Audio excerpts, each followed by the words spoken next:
Welcome to New Possibilities. I speak truth to power without fear. So this morning I was on Facebook and I read a couple of articles about Dr. Michael Eric Dyson and Ice Cube appearing on Bill Maher's show, Real Time with Bill Maher. And before their appearance, like shortly before their appearance, the last episode, there was controversy because Bill Maher used the N-word. He described himself as a house nigger, and that generated a lot of outrage, and rightfully so. So you had these two brothers appear on the program afterwards, on a different episode recently, and I'm just going to provide my thoughts about what they said. First of all, Michael Eric Dyson is a great speaker, so I'm not surprised that he had the right things to say about race and all that kind of stuff during the interview, where he's basically interviewing Bill Maher and questioning him about using the N-word. So he said the right things. But there are several things that I have problems with. First of all, I think that he would have been more compelling. He would have made a more powerful statement if he simply did not show up on Bill Maher's show, if he simply rejected the invitation to go on that show, or didn't even appear. I don't know if he was invited or if he decided to go on there and asked to go on there. I don't know the circumstances, but I think that it would have been more powerful if no black people appeared on that man's program. That would have been more eloquent than any beautiful speech that Michael Eric Dyson could have gave, or any powerful statement that Ice Cube could have made. So that's my first point. My second point is this. One problem that I have with Michael Eric Dyson is his whole self-promotion. I mean, during his interview with Bill Maher, he spent a great deal of his time marketing and promoting his book. That's what he did. It's like this man put promotion of his book over his principles. It's like this man put self-promotion over principles. And this is disappointing given the fact that this man has spent his career speaking out against racism, speaking out against white supremacy. But here he is accommodating white supremacy in a sense. And I'm going to explain that a little bit later. So I have a problem with that. I have a problem with someone who is more concerned with getting media attention for a book than they are concerned about the actual issue of racism. So that's one thing that I have to say. And, this is not surprising. This is a man who is proven to be compromised. I mean, this is a man who, after all, threw Cornel West under the bus for the Obama administration and for Hillary Clinton. I mean, this is a man who went out of his way to endorse Hillary Clinton, talked about how she would be a better advocate for black people than Barack Obama. This is a woman, after all, who supported a crime bill that helped perpetuate the problem of mass incarceration. This is a woman who supported so-called welfare reform, which essentially took away key benefits from African Americans, poor African Americans. And another thing that I have a problem with both Michael Eric Dyson and Ice Cube is this. I mean, these guys are allowing themselves to be used as pawns. They are allowing themselves to be used as shields against charges of racism. So essentially what you have here is a situation where Bill Maher can point to these Negroes and say, well, I'm not racist. I have all these black guests. I have all these black friends. I talk about race all the time. When the fact of the matter is, this man is nothing but a racist. A white liberal racist, as I pointed out in prior videos. And that brings me to a point that Ice Cube raised in the discussion. He said this. He said, just because he was talking about how a lot of white people, they think that because they hang out with black people and sleep with black women, that somehow that makes them essentially immune. They feel too familiar. They get too comfortable, too familiar, and they think that they could use the N-word like a black person. They think that they have a license to use the N-word. That's what they think. And that's what this man, Bill Maher, thinks. He thinks because he lays down with some black thotties and bed wenches, he thinks that that gives him some kind of license to use the N-word. And I think that that's sickening and disgusting. And, it's disappointing. I mean, especially for somebody who tries to present like he's some kind of progressive, like he's somebody that's championing social justice and fighting against racism and all that. But here he is using the N-word. And I'm not going to go into what I said in that other video. I encourage you all to check out my other videos on this topic. I will include links in the cards. And some people may be taken aback by me using the word, calling some of these women that he's been with thotties and all that kind of stuff. I mean, the fact of the matter is, one of these women went by the name Superhead. That's what she called herself. Superhead, because of how much she gives men oral pleasure. That's what she called herself. This woman made a career out of sleeping with a gazillion black celebrities and now white celebrities. People will say, well, that's slut shaming, you shouldn't do that, and blah, blah, blah. But the fact of the matter is, some people should be ashamed of themselves. They should. Some of these people are absolutely shameless, and there are no checks and balances. And that's part of the reason why our community is in disarray. And then you had this other woman, this more recent girlfriend of his, a black woman who dressed practically like a prostitute.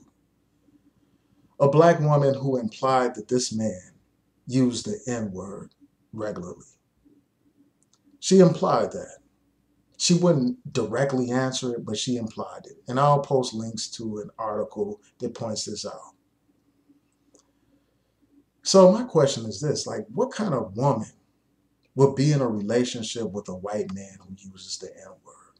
And this is nothing new. I mean, I was reading an article a while ago in Essence about a black woman married to a white man. And this white man used racial slurs against his own wife and against black people in general.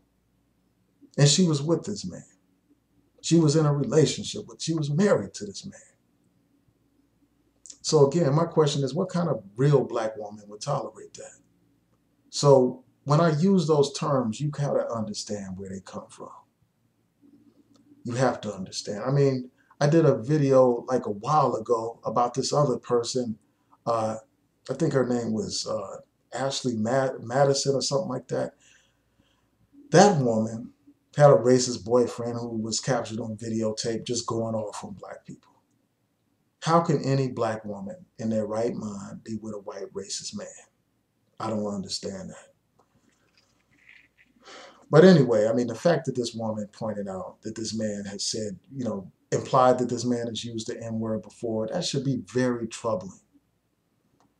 And it just makes it clear that this is not just some kind of slip of the tongue. This is not just some kind of mistake. This is something that this guy probably regularly does.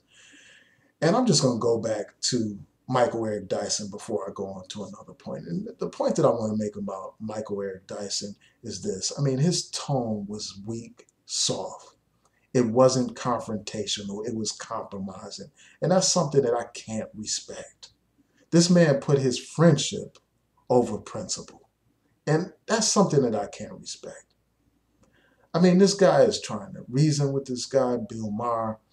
And the whole time, Bill Maher is giving some half-ass apology. Throughout this interview, he's trying to explain himself. He's basically trying to make excuses for himself. For instance, he pointed out how the N-word is a word that's omnipresent in American society. That's what he said. This man talked about how he understands, like when people were criticizing him, just saying, I understand, of course.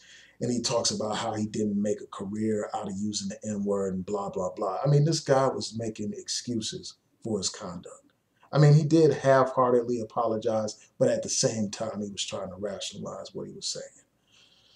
So that's something I find problematic. And, the fact that, this guy, Michael Eric Dyson, didn't go hard. He was all weak and compromising and soft. He dealt with this guy with kid gloves. That's something I can't respect, man. I mean, people like Michael Eric Dyson often are hypocrites.